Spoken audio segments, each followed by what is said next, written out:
కేంద్ర విద్యాశాఖ మంత్రి ధర్మేంద్ర ప్రధాన్ రాజీనామా చేసిన తర్వాత ఇది ఎవరో ఓటమిగానో లేదా మరెవరో విజయంగానో చూడాల్సిన అవసరం లేదు.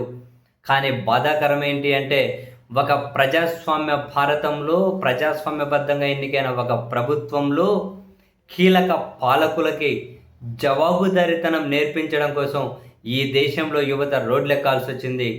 ఈ దేశంలో యువత గాయాల పాలవ్వాల్సి వచ్చింది. ఈ దేశంలో యువత అతి భయంకరమైన లాఠీ దెబ్బలు తినాల్సి వచ్చింది. ఇది అత్యంత బాధాకరం.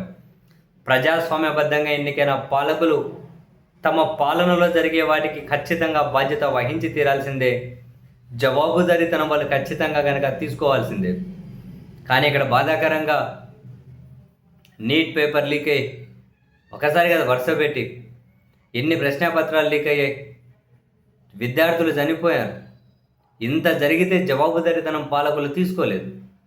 వాళ్ళకు అసలు దాన్ని గుర్తు చేయడం కోసం, జవాబుదారీతనం తీసుకోవడం మీ బాధ్యత అని చెప్పడం కోసమైనా యువత రోడ్లు ఎక్కాల్సి వచ్చింది, విద్యార్థులు రోడ్లు ఎక్కాల్సి వచ్చింది.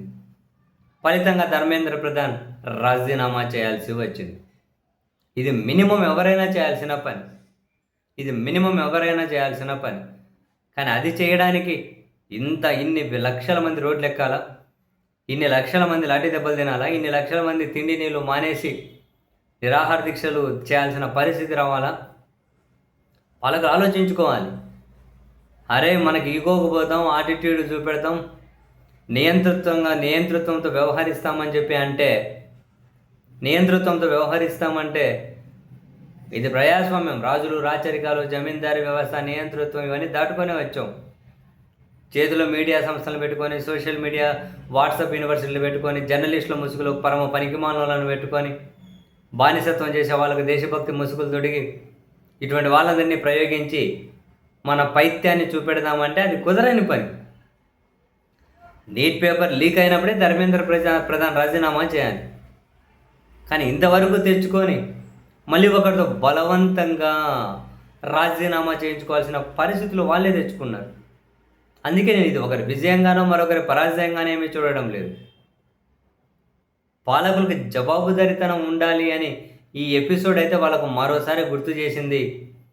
అన్ని వ్యవస్థలు మన చేతిలో ఉన్నాయి, మనకు తిరిగేంటి, మనకు అడ్డేంది అని అనుకుంటే ఈ దేశ ప్రజలు ఖచ్చితంగా చైతన్యవంతులే. అవసరమైనప్పుడు దాన్ని ఖచ్చితంగా బయట పెడితే అదిగో ఈ విధంగా మరొకరితో జవాబుదారీతనాన్ని నేర్పించుకోవాల్సిన పరిస్థితి వస్తుంది.